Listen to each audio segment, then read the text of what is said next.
जय माता दी। दोस्तों, हड़ताली का तीज के व्रत में क्या क्या खाना चाहिए और सरगी कैसे लेनी चाहिए, व्रत का पारण कैसे करें और सास को थाली कैसे दें, क्या क्या सामग्री उसमें रखनी चाहिए और जिनकी सासू मां नहीं है वो क्या करें।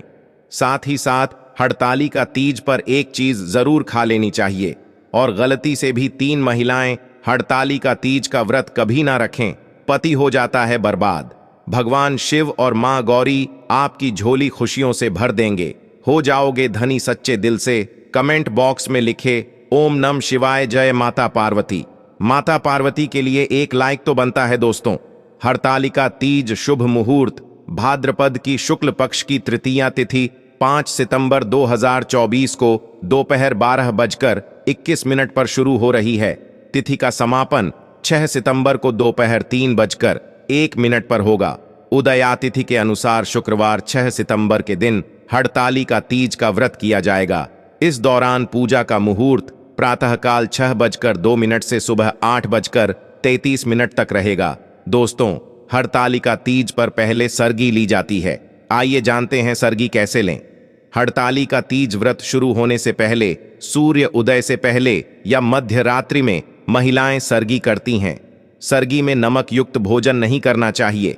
साथ ही सरगी में बहुत भारी भोजन ना करें जिससे आपको उपज की समस्या हो जाए। सरगी में फल, जूस, नारियल पानी, ड्राई फ्रूट्स और मुरब्बा खा सकती हैं। इससे आपको एनर्जी मिलेंगे और डिहाइड्रेशन नहीं होगा। इसके साथ ही आपको व्रत के दिन भूख भी नहीं लगेंगी। अगर आप इस व्रत को निर्जल नहीं रख सकती है तो आप व्रत रखने से पहले संकल्प अवश्य ले लें, पारण में शामिल करें। ये चीजें हड़तालिका तीज के अगले दिन पारण किया जाता है। मान्यता है कि चतुर्थ तिथि लगने के बाद ही पारण करना चाहिए। व्रत का पारण कभी भी नमक युक्त भोजन से नहीं करना चाहिए। आप पानी, शरबत, फल या मीठे से व्रत खोलें। पारण में धीरे धीरे पानी पिए, फिर किसी मीठी चीज का सेवन करें। मीठी चीज का सेवन करने और प्रसाद ग्रहण करने के बाद ही नमक से बना भोजन मुंह में डालें। दोस्तों, शास्त्रों के अनुसार माना जाता है कि भगवान शिव और माता पार्वती को बेल फल अर्पित करने के बाद प्रसाद स्वरूप में पूरे परिवार को खाना चाहिए। इससे आपके घर में हमेशा पैसों की कभी भी कमी नहीं होगी, घर में लक्ष्मी का आगमन होगा। इस दिन बेल खाना बहुत ही शुभ और मंगलकारी माना जाता। इस दिन आप बेल का फल प्रसाद स्वरूप में पूरे परिवार को बांटे और खिलाए, क्योंकि बेल में समस्त देवी देवताओं का वास होता है। दोस्तों, व्रत संपूर्ण होने के बाद सास को थाली दी जाती है। आइए जानते हैं कि थाली में कौन कौन से सामग्री रखनी चाहिए जो कि शुभ मानी जाती है। इसके दिए बगैर आपका व्रत अधूरा ही रहेगा। थाली में आप कोई सुंदर साड़ी रखें। ध्यान रखें, सफेद साड़ी नहीं देना तथा बिंदियां, बिछिया, चूड़ी, मेहंदी, महावर तथा नेल पॉलिश, कुमकुम, कंघी, मिठाई और दक्षिणा अवश्य डालें। अगर आपकी सासू मां नहीं है तो आप इसे ननद को दे सकते हैं या बाहर किसी भी बुजुर्ग महिला को आप दे सकते हैं जिसे आप अपना मानते हैं, और उनका आशीर्वाद अवश्य ले लें। तभी ही व्रत संपूर्ण और सफल माना जाता है। दोस्तों, हड़तालिका तीज के व्रत में तीज माता को ये 3 चीजें कभी अर्पित नहीं करनी चाहिए। ये 3 चीजें माता को चढ़ाने से व्रत टूट जाता है, पति पर घोर विपदाएं आ जाती हैं और उल्टा पाप के भागीदार हो जाते हैं। ऐसा घोर पाप कभी मत करना। आइए जानते हैं दोस्तों। सबसे पहली चीज है माता को अर्पित की जाने वाली सामग्री, जैसे कि टूटे हुए चावल कभी अर्पित नहीं करनी चाहिए। टूटी हुई चौकी, खंडित चौकी नहीं होनी चाहिए। चौकी पर हमेशा लाल कपड़ा बिछाना चाहिए। मंदिर में भूल कर भी माचिस नहीं रखनी चाहिए, बहुत ही अशुभ माना जाता है। इस दिन फलों में नाशपाती कभी अर्पित नहीं करना चाहिए। हड़ताली का तीज पर सफेद कपड़ा कभी दान नहीं करना चाहिए और ना ही पहनना चाहिए। इस दिन जितना ज्यादा हो सके हरे, पीले, गुलाबी, लाल रंग पहनना बहुत ही शुभ माना जाता है। दोस्तों, हड़ताली का तीज पर माता को श्रृंगार अर्पित किया जाता है। श्रृंगार हमेशा नया होना चाहिए। टूटा हुआ श्रृंगार अर्पित नहीं करना चाहिए। माता की पूजा में कलश पर हमेशा नारियल को लिटाकर रखना चाहिए। खराब नारियल अर्पित नहीं करना चाहिए तथा पूजा में टूटे हुए चावल अर्पित नहीं करना चाहिए। दोस्तों, हड़तालिका तीज पर कभी किसी की चुगली आदि नहीं करनी चाहिए। इस दिन पति पत्नी को दूरी बनाकर रहना चाहिए। सात्विक भोजन करना चाहिए। इस दिन बड़ों का ध्यानपूर्वक सम्मान करें। इस दिन मुख से गंदे विचार ना बोले, क्योंकि ये व्रत पति से संबंधित है, इसीलिए पति का सम्मान करें। पति को भूल कर भी गाली ना दे। इस दिन लहसुन प्याज का खाना घर के अंदर नहीं बनाना चाहिए। मांस मदिरा आपके आसपास भी ना हो। शास्त्रों के अनुसार अगर आप हरतालिका तीज का व्रत ना रख सके तो कम से कम अपने हाथों में हरी भरी चूड़ियां अवश्य पहने, मेकअप, श्रृंगार आदि अवश्य करें। इससे आपके पति पर कष्ट नहीं आएंगे। दोस्तों, मासिक धर्म में हरतालिका तीज का व्रत अवश्य रखना चाहिए, परंतु देवी देवताओं की प्रतिमा को स्पर्श न करें। व्रत का पालन आप वैसे ही करें जैसे आप बाकी दिनों में करते चले आ रहे हैं। इससे आपको उतने ही फल की प्राप्ति होगी। जीतने के आप हकदार हैं। दोस्तों, हरतालिका तीज पर शाम के समय घर की 3 चीजें कभी किसी को नहीं देनी चाहिए, नहीं तो आपके घर की लक्ष्मी हमेशा के लिए दूसरों के घर चली जाएगी। पहली चीज है नमक। शाम होते ही घर का नमक किसी को नहीं देना चाहिए और ना ही लेना चाहिए। दूसरी चीज है तेल।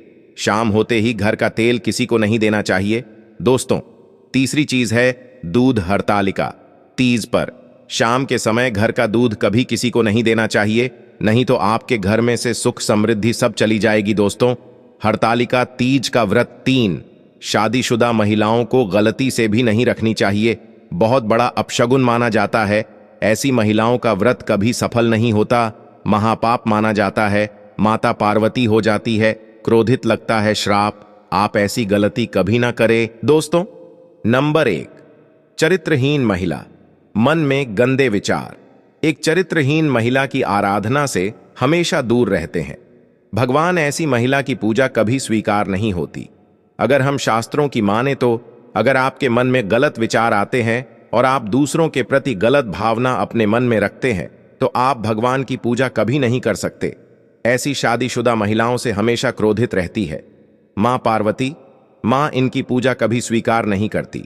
अगर आपका मन आपके पति के लिए सच्चा है तभी ही पूजा, व्रत आदि स्वीकार होती है। आप हरतालिका तीज व्रत रख सकती हैं। मां पार्वती साक्षात ऐसी महिलाओं को आशीर्वाद प्रदान करती है। दोस्तों, नंबर 2, अधूरी शादी। खास तौर से सुहागिन स्त्री के लिए हरतालिका तीज का व्रत बहुत ही महत्वपूर्ण माना जाता है। लेकिन क्या आप जानते हैं, शास्त्रों के अनुसार जब तक आप हिंदू रीति रिवाजों के साथ शादी नहीं कर लेते, यानी 7 फेरे नहीं ले लेते, तब तक आप इस व्रत को रखने में सक्षम नहीं है। शास्त्रों में इस बात की कतई मनाही है। अगर आपने कोर्ट मैरिज भी की है तो भी आप इस व्रत को रखने में सक्षम नहीं हैं। पहले आप अग्नि के साथ फेरे लें, तभी ही आप हरतालिका तीज का व्रत रख सकते हैं। और अगर आप शास्त्रों के विरुद्ध ऐसा करते हैं तो आप पाप के भागीदार बन सकते हैं। माता पार्वती आपसे नाराज हो सकती हैं। दोस्तों, नंबर 3, कुंवारी कन्याएं हरतालिका तीज का व्रत रख सकती हैं। अगर पाना है अच्छा पति तो हरतालिका तीज का व्रत कुंवारी कन्याएं अवश्य रखें। दोस्तों, नंबर 4, तलाकशुदा महिला। दोस्तों, शास्त्रों के अनुसार किसी भी धार्मिक कार्य में पति पत्नी का होना आवश्यक पूर्वक हो जाता है। इन दोनों के बगैर भक्ति पूजा पाठ अधूरी मानी जाती है। अगर आपका तलाक हो गया है या पति से झगड़ा हो गया है और आप नाराज होकर चली गई है तो हरतालिका तीज का व्रत कभी ना रखें, क्योंकि ये त्योहार प्रेम का है। इसीलिए आप दोनों को एक होना पड़ेगा, तभी ही आप हरतालिका तीज व्रत रखने में सफल हो सकती है और मां पार्वती भी प्रसन्न होती है। दोस्तों, हरतालिका तीज पर ये चीजें अवश्य दान करना चाहिए। इससे पति की उम्र बढ़ जाती है, घर में सुख समृद्धि बनी रहती है। हरतालिका तीज पर इन चीजों का दान करने से बगैर व्रत रखे ही संपूर्ण फल की प्राप्ति हो जाती है। इन चीजों का दान जरूर करें। दोस्तों, हरतालिका तीज पर मान्यता है कि इस दिन सुहाग के सामान के साथ साथ मंदिरों में फलों का दान करने से सुख समृद्धि आती है। इस दिन सुहाग की सामग्री दान करने से जीवन में धन वैभव की कभी भी कमी नहीं होती। लेकिन याद रहे, कपड़े, श्रृंगार आदि बाजार से नया खरीद कर ही दान करें। और दोस्तों, हरतालिका तीज पर गेहूं और जौ का दान सोने के दान देने के समान ही माना गया है। धार्मिक मान्यताओं के अनुसार तीज के व्रत में गेहूं का दान बहुत ही शुभ फल प्रदान करता है। अगर आपके पास गेहूं या जौ नहीं है तो आप किसी जरूरतमंद को आटा भी दान दे सकते हैं।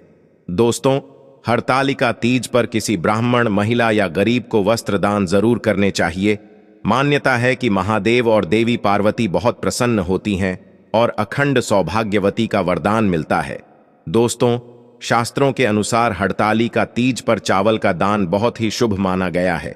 कहा जाता है कि हरतालिका तीज पर चावल का दान करने से शुक्र ग्रह से संबंधित सभी दोष समाप्त हो जाते हैं, परिवार में सुख शांति आती है। माता गौरी और भगवान शिव दोनों हाथों से व्यक्ति की झोली भरेंगे। माना जाता है कि हरतालिका तीज पर गुड़ का दान करने से उत्तम फल प्रदान होता है। इस दिन गरीबों को गुड़ का दान करने से महिलाओं को स्वास्थ्य लाभ मिलता है, पति सदैव कामयाब रहता है, घर में दौलत का आगमन होता है, धन, लक्ष्मी, सुख, समृद्धि सब कुछ हासिल हो जाता है। गुड़ का दान करने से रिश्तों में मिठास आती है, जीवन सुगम हो जाता है। दोस्तों, अगर आप अखंड सौभाग्यवती का वरदान पाना चाहते हैं तो माता पार्वती के लिए कमेंट बॉक्स, माता पार्वती के लिए एक लाइक बनता है।